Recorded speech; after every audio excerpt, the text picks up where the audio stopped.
Adelante, maestra. Hola, buenas noches. Estamos aquí en Contextos desde el diario Ultimátum.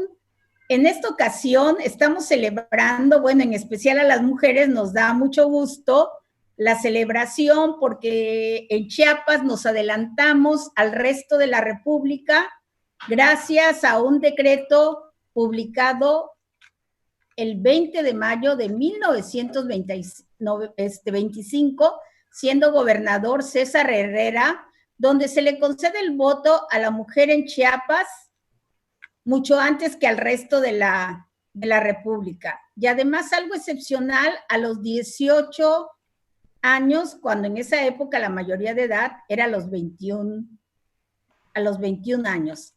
Y no solo votar, sino también el derecho a ser elegida. Esto formaba parte de un movimiento de mujeres que se da en el sureste de México, impulsado desde Mérida, Yucatán, por el general Salvador Alvarado, un general sonorense aliado de estas causas y que promueve junto con Hermila Galindo, que era la secretaria de don Venustiano Carranza, y de Elvia Carrillo Puerto, hermana de Felipe Carrillo Puerto, quien después sería gobernador en Yucatán, el Congreso Feminista que se celebra en 1919 en Mérida, Yucatán, en el Teatro Peón Contreras. Lo que a mí me sorprende es que se reunieron 800 mujeres. Hoy todavía en Chiapas nos cuesta en ocasiones reunir a 800 mujeres en un evento, y en esa época, con las dificultades para moverse, para poder llegar, se reunieron 800 mujeres. Y uno de los temas era precisamente, por ejemplo, el voto, era también los métodos anticonceptivos, cosas muy adelantadas para la época. Se habló también del tema de sexoservicio, porque se pensaba que las sexoservidoras, si se les rescataba y se les daba trabajo, pues dejaban la profesión más antigua del mundo, como se le ha denominado. Fueron una serie de puntos muy importantes que se trataron en ese momento.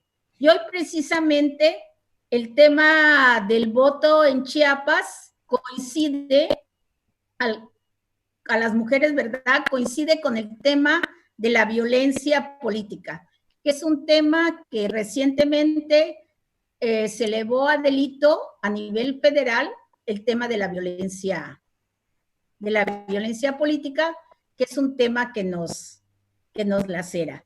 Pero dado que estoy ante un auditorio, más que un auditorio, con un grupo de hombres, a mí me interesaría saber la opinión de ustedes.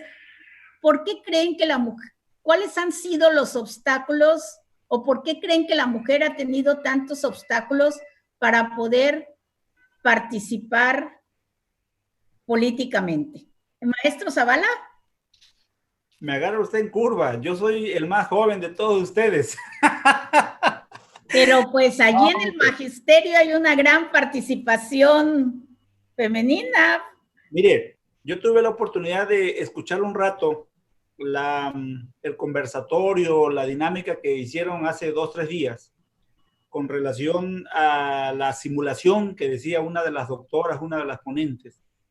Y yo creo que sigue siendo eso parte importante en términos de cultura, el por qué efectivamente el hombre tiene mayor predominio y que tiene que ver con la cultura, con el machismo, con el modo de ser de mayormente los mexicanos, pero sobre todo acá en Chiapas, donde tenemos más o menos 14 de las 68 lenguas que se hablan en el país con sus distintas variables o variantes. Entonces, hay una cultura efectivamente en el que la mujer, hoy todavía, pero más en el tiempo que usted lo refiere, es que efectivamente el hombre pues ha sido preponderante en los efectos de ocupar los espacios de ejercicio político y que tienen que ver con la cuestión electoral. El voto de la mujer cuando finalmente en el tiempo que usted lo refiere se alcanza alcanza a ser éxito en términos de un tiempo difícil, efectivamente me parece que siguen habiendo vestigios culturales, políticos, incluso de esa simulación que tanto refirieron ustedes en ese conversatorio, y que es necesario trascenderlos. Y la única manera de trascenderlos son justamente teniendo a mujeres que hablen, que opinen, pero también que hagan un ejercicio cuando les toque la oportunidad de tener el espacio en los ayuntamientos o en los congresos local o federal, de suerte que puede, pues la mujer puede hacer un trabajo, porque la mujer tiene, digamos, artes que nosotros los hombres no tenemos. Pueden seducir y convencer cuando la parte intelectual, la parte emocional la manejan en el ejercicio de la administración o en el ejercicio de la convivencia social. Así que me parece que hay un trabajo todavía importante por delante, por hacer, y que pasa, insisto, por la educación, por la familia y por trascender a nuestros pueblos originarios de Chiapas. Fíjense que en el tema de magisterio, en el que yo considero que hay más mujeres que hombres, ¿no?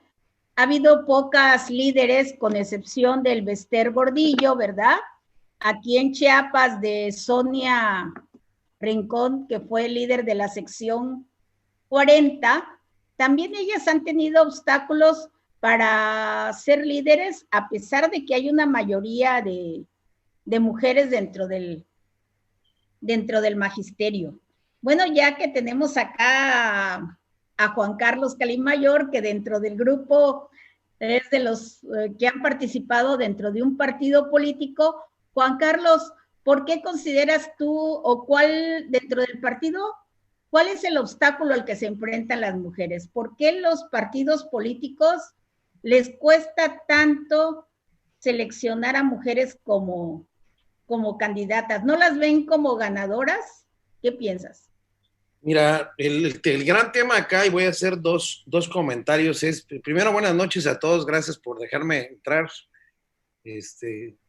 aunque sea unos minutos después, pero lo que quiero decirte, yo en mi experiencia personal, he descubierto en 20 años en que he estado en diferentes cargos en la administración pública y cargos políticos, que se puede trabajar mejor con mujeres.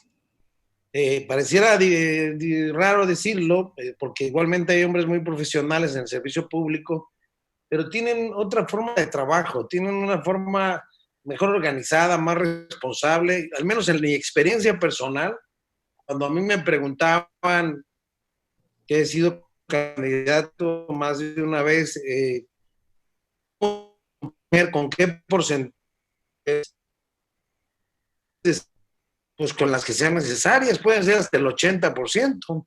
Y por razón, yo me opongo a la idea de que parezca que nada más están luchando por una especie de justicia distributiva en función del porcentaje que les corresponde, sino que lo que se debe trabajar es que deba haber tantas mujeres como sea necesario. Obviamente tenemos que pasar por un proceso de leyes afirmativas, como pasó en los Estados Unidos contra el racismo, que tuvieron que hacer leyes especiales para reconocer los derechos, no dejaban subirse al transporte público que usaban los blancos, en muchos estados de la Unión Americana, a los afroamericanos.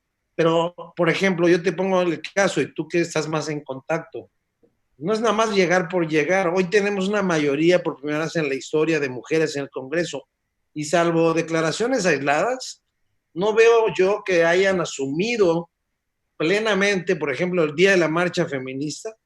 Yo no veo o sea, no sirve que lleguen si no van a realmente luchar por merecer esos espacios meritocráticamente y demostrar que no solamente tienen derecho a llegar, sino que además pueden hacerlo mucho mejor que los hombres. Y en ese sentido, pues estoy un poco en contra de las cuotas, cuando estas cuotas simplemente funcionan, vuelvo a reiterar, como una especie de justicia proporcional, distributiva. Yo sí creo, estoy absolutamente convencido, quien no ha trabajado con mujeres en la administración pública no sabe lo que se pierde porque se trabaja mucho mejor, al menos en mi experiencia de vida personal. Llegué a tener hasta un 80% más o menos, que 85% de mujeres en los mandos directivos inmediatos, y me daba mucha tranquilidad saber que organizaban bien sus cosas, que eran ordenadas, porque tienen otra forma, valga la redundancia, de formarse en el hogar.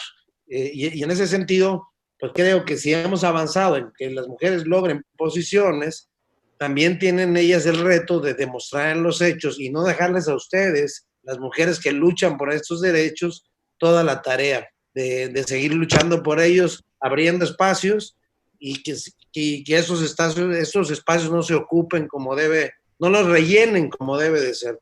No sé si me vi machista con ese comentario, pero bueno. Ha sido curioso porque fíjate que las militantes de los partidos han sido las que menos han trabajado en el tema de las cuotas y de la paridad. Ha sido la sociedad civil, las mujeres desde la sociedad civil, y sí en coordinación con algunas militantes de los partidos, que han sido las menos. Somos las que hemos empujado la participación de las mujeres, tanto en los partidos políticos como en la administración pública. Ya ha sido la gran discusión con Patricia Mercado y con las de Mujeres en Plural y una serie de agrupaciones de mucha tradición en el tema, que no queremos solo la meritocracia, no queremos que se llegue solo por una cuota. Queremos que realmente lleguen las mujeres que deben llegar, pero todavía yo creo que va a faltar mucho para que eso se dé, ¿verdad? Y parte del obstáculo para que no lleguen las mujeres es la violencia política. Bueno, a veces pareciera que la violencia política en el terreno de una contienda electoral es como los golpes dentro de un partido de fútbol, ¿no? Que son parte de la contienda, ¿no? Algunos así los ven, bueno, pues te metes a jugar y sufres golpes, pero la violencia política ha llegado a tal grado que ha habido asesinatos, secuestros. Ahorita precisamente hay una diputada de Morena de Colima que ya tiene más de 15 días secuestrada, que no se sabe nada de ella, cuando estabas en estos procesos del COVID, de sanitización de unas comunidades. ¿Qué opina, maestro Ricardo, de la violencia política? Bueno, a mí me gustaría puntualizar algunas cositas que creo que son interesantes para dar el aspecto en cuanto al empoderamiento de la mujer que podría ser. Por supuesto, se rechaza la violencia política y es reflejo de la violencia que se tiene en México. Muchas mujeres han adoptado posiciones valientes y pues eso también ha generado que desgraciadamente sean víctimas del crimen organizado. Pero en el aspecto del empoderamiento de la mujer, yo creo que una cosa es el aspecto político, en donde por supuesto está todo el movimiento de las mujeres sufragistas, un movimiento que principalmente se da en Estados Unidos y en Europa. En el caso de México, una cosa muy curiosa, porque todos reconocemos el papel fundamental que tuvo la mujer en el movimiento revolucionario con las famosas Adelitas, donde incluso se les reconoció rangos como coronelas, como generalas. Hay Juana Gallo, etcétera, que tuvieron un papel fundamental en la revolución. Y después el gobierno postrevolucionario, pues efectivamente, salvo los intentos socialistas del general Alvarado, de los generales Vidal acá, que desgraciadamente fueron traicionados por los obregonistas y por toda la tendencia sonorense de la revolución que echó para atrás todo eso, al grado que, a pesar de que en Chiapas en 1925 se logró un avance, en Chiapas, en Yucatán, se lograron avances del derecho al voto a la mujer, no es hasta 1955 que la mujer puede votar, y mientras tanto se le consideraba aquí en nuestro país como menor de edad, porque finalmente la credencial de elector, más allá del derecho al voto, te da la mayoría de edad de nuestro país. Pero algo que creo que es fundamental, lo que ha impulsado y sigue impulsando el empoderamiento de la mujer ha sido el desarrollo del capitalismo. O sea, primero la revolución industrial. Y la revolución industrial hubo obreras, y eso también generó que las mujeres empezaran a luchar por sus derechos y a tener toda una conciencia social. Y un segundo movimiento importantísimo fue la Primera Guerra Mundial, donde las mujeres participaron solamente como enfermeras y en el frente de batalla. Después de eso vinieron ya los derechos, como que ese movimiento las hizo tener conciencia de su importancia y de su poder. Y a partir de eso, después de 1918, vinieron una serie de movimientos sufragistas.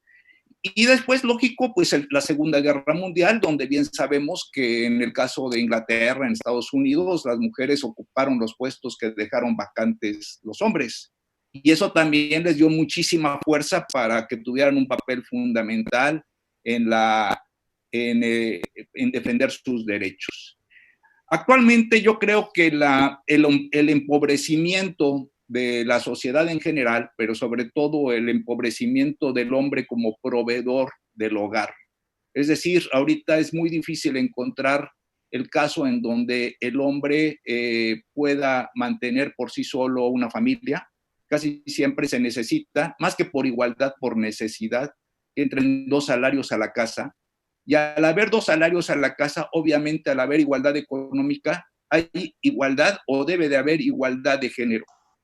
O sea, el aspecto de aquellos patriarcas familiares como fueron nuestros abuelos, que no solamente mandaban sobre su propia familia, sino incluso sobre sus hijos y sus nietos, pues era muy lógico, porque finalmente el patriarca era así como el dueño de la hacienda y que tenía el poder sobre un gran entorno familiar, porque finalmente todos dependían económicamente y se alimentaban gracias al poder del abuelo sobre la tierra. Eso ya pasó a la historia.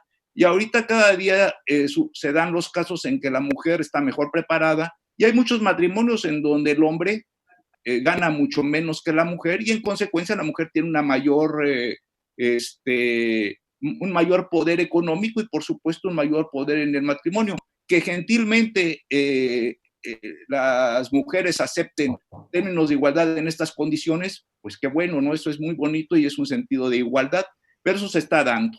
Como van las cosas, yo estoy seguro y viendo lo que está pasando en el mundo, que en el caso de México es necesario y creo que muy pronto veremos una candidatura femenina fuerte.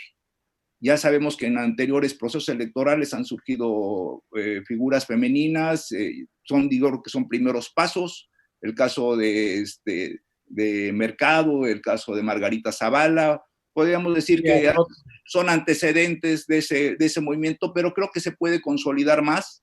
Y bueno, lo tenemos en el caso de Alemania, en el caso de Chile, con la Bachelet. Y bueno, no olvidemos que finalmente un gran imperio venido a menos, pero que es una nación muy poderosa, que es la Gran Bretaña, pues ahí siempre han tenido mujeres como reinas en determinados periodos de la historia y eso pues también son antecedentes importantes en términos políticos. Igual Margaret Thatcher también. A Thatcher me estoy refiriendo, claro, sí.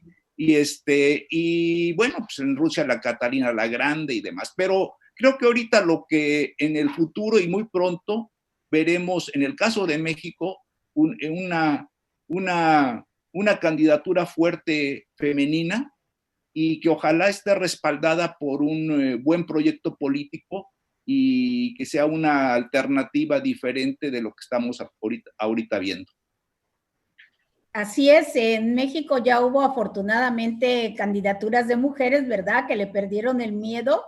Está Marcela Lombardo, que fue la primera, ¿no? Que se lanza al ruedo, pues Patricia Mercado, Josefina Vázquez Mota, Margarita Zavala, doña Rosario Ibarra de Piedra, ¿verdad?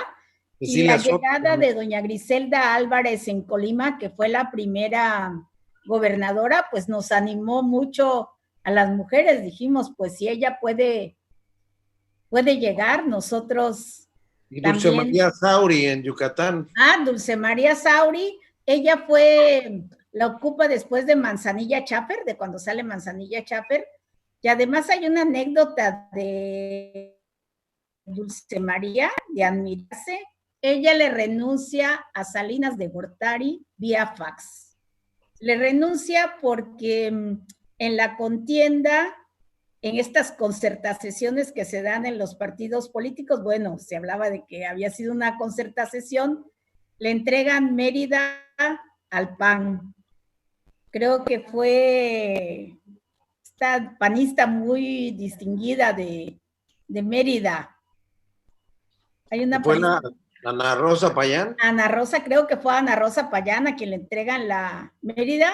Entonces, Dulce María, la capital, sí, la presidencia. Dulce María no está de acuerdo y le renunció por fax nada más y nada menos que a Salinas de Gortari. Pero un tema en Chiapas que actualmente nos preocupa y que fue tema de la reforma política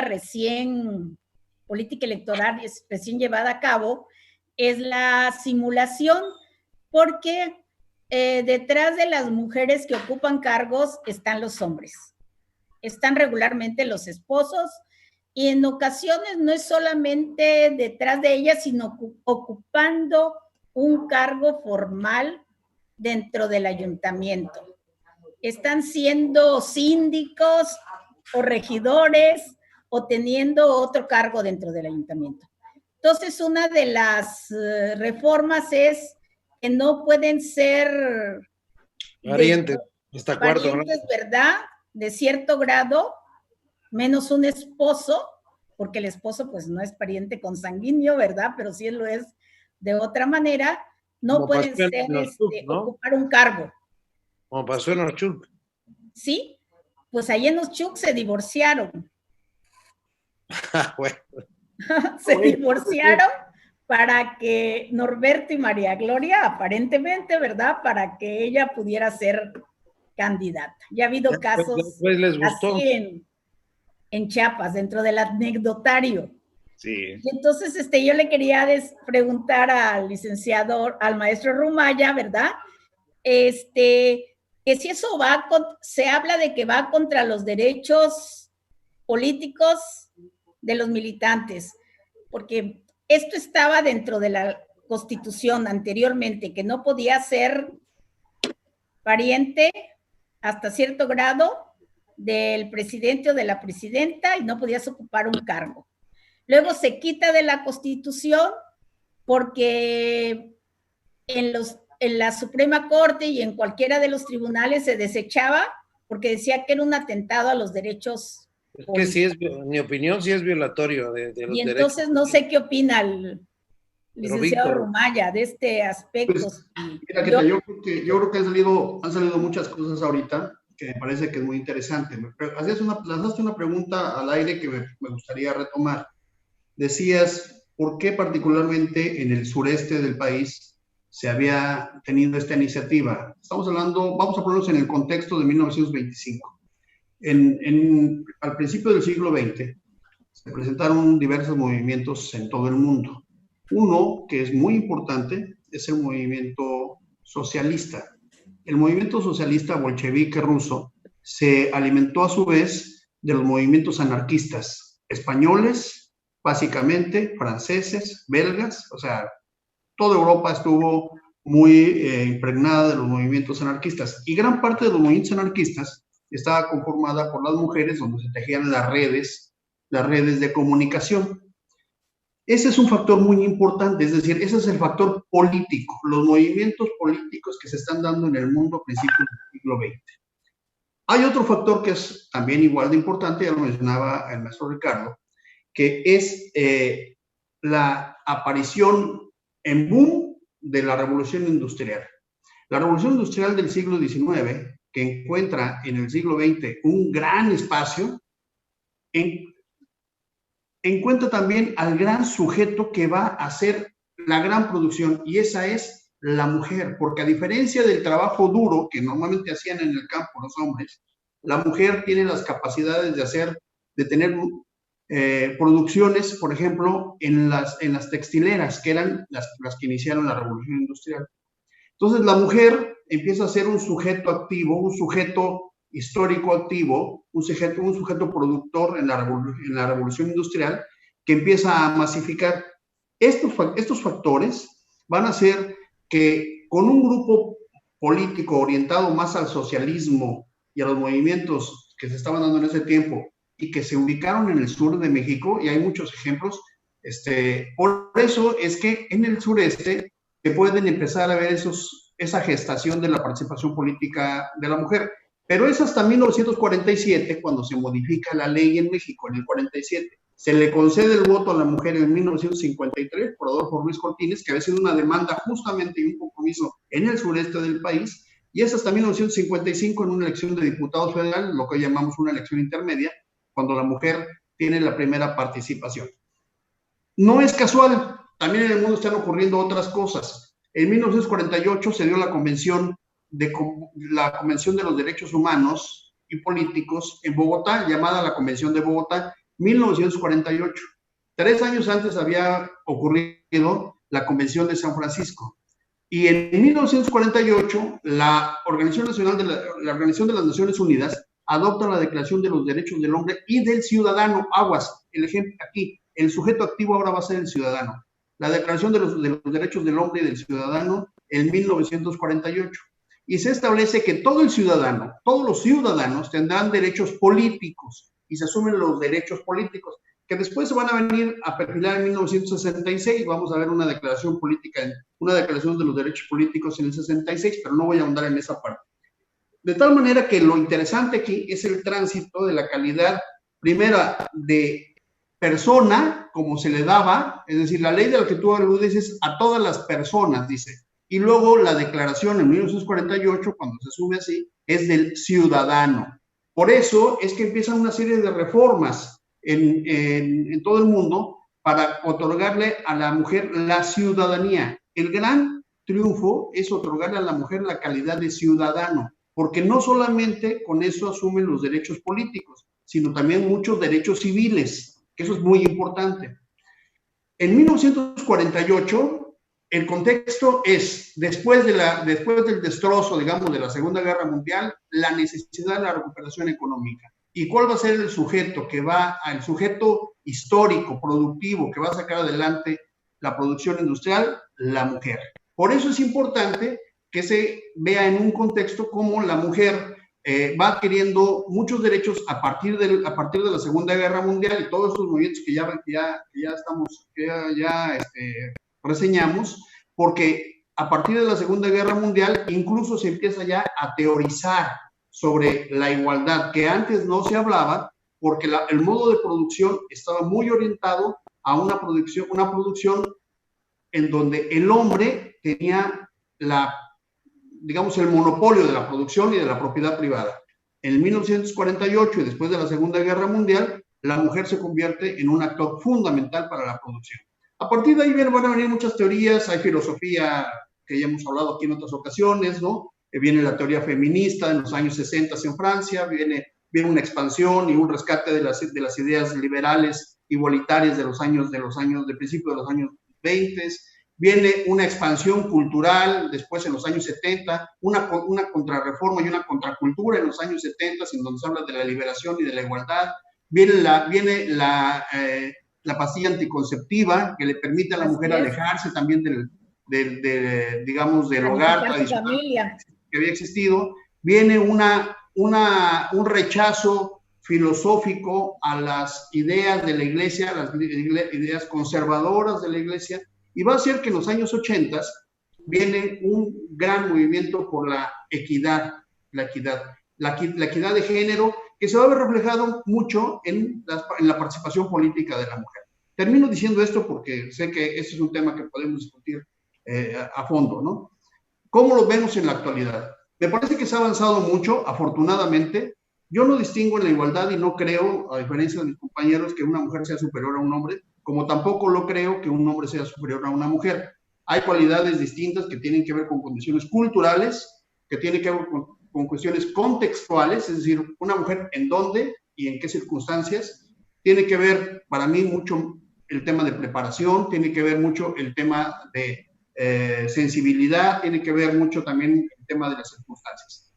Creo que la gran resistencia que existe a la paridad de género está justamente en las instituciones políticas. Una de ellas son los partidos políticos. Los partidos políticos son altamente excluyentes, y no solo de las mujeres, también de los jóvenes, y también de los indígenas, y también de los que no son militantes. Los partidos políticos son más antidemocráticos que se pueda pensar. No tenemos otra forma porque no se ha permitido que haya otra forma.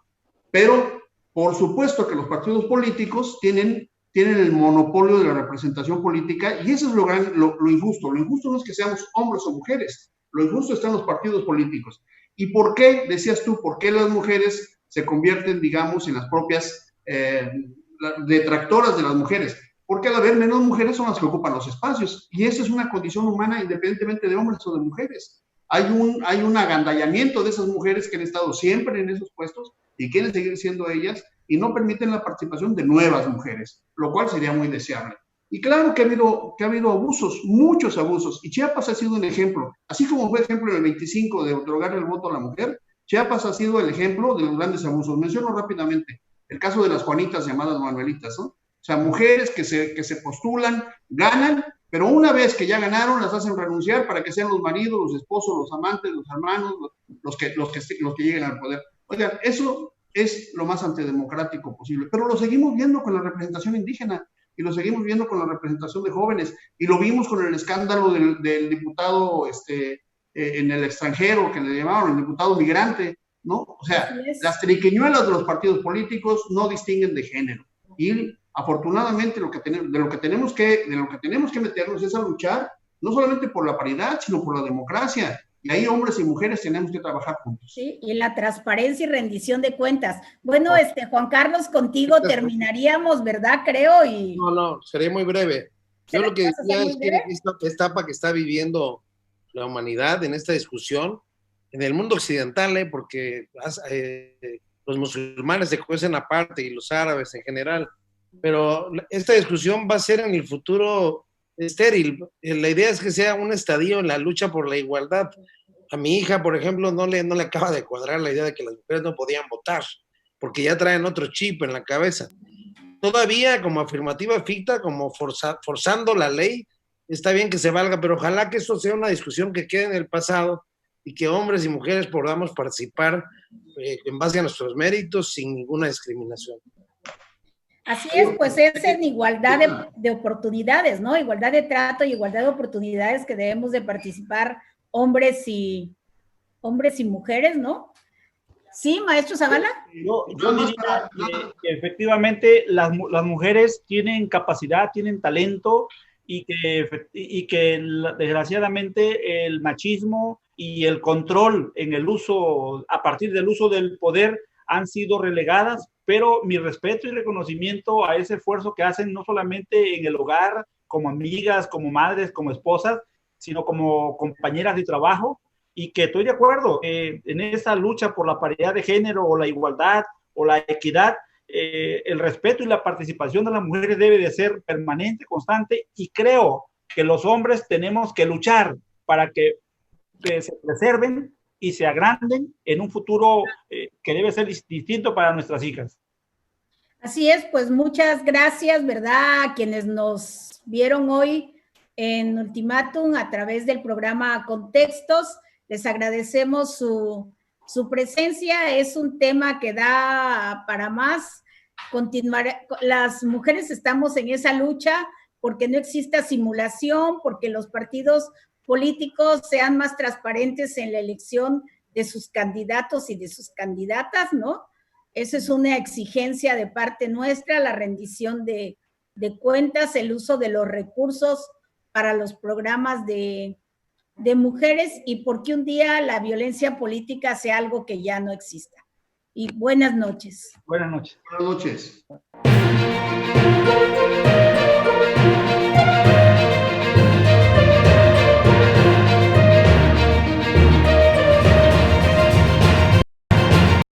Textos.